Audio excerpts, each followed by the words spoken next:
Getting your first few customers is the hardest, but then if you have a good product, you will gain traction, gain momentum, and then it'll be so much easier. But the first few are always the hardest, and that's why I wanted to do this lesson video on it. When it comes to getting your first few customers, I'm going to break it up. I'm going to talk about if you're doing a service-based business, what you should do. Then I'll talk about product-based business and then tech company, and then we will work out your roadmap. When it comes to your first few customers, you basically want to get people to try it as much as possible so that you can test out your product and your service. But also at the same time, you can get them results, get them transformations, get testimonials, and then hopefully build upon that. So then you can have case studies, you can have results, you can have testimonials. Hopefully they tell other people about it and you can capitalize on word of mouth as well. But that's generally the strategy. With a service-based business, you definitely want to have what I like to call beta clients first. You can either work with them for free so that you can build up your portfolio, build up your testimonials and results and transformations. Or if you can swing it, give them a significant discount if you've already built up some credibility and trust. When I first started Recloseted, I actually worked with clients for free and I was able to work out some of my consulting services, figure out what I wanted to help them with. I got them results, I got those testimonials, I got those case studies, and then they wanted to continue working with me and they paid me, and then they also introduced me to more people. Definitely recommend you start with beta clients. Either you work with them for free or it's at a significant discount, like 50% off or whatever. And that's how you can get going when you're doing a service-based business. This is important because you want to test out your product and your service and make sure it works really well. But then also you want to collect those results, collect those transformations, collect those testimonials, get those case studies so that you can market it, gain traction, gain momentum, and use it to get more clients.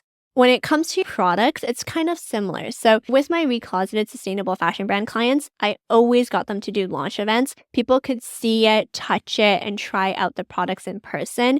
I think the trial piece is so important. And so you really need to be able to communicate the pain point you're solving, the differentiating factor. And I think doing it in person is just so much easier. Always got my clients to do launch events. The other thing you want to do too is just to get the product in their hands. If you need people to maybe like take it home for a week, try it out, and then see if they buy it, like you could do all those different things, but you just wanted to get it into people's hands so that they can then try it.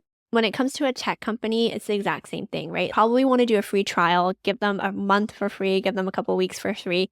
Make sure they're actually using it and they are learning about it, benefits them, and then there's a higher likelihood they'll sign up and they'll pay for it.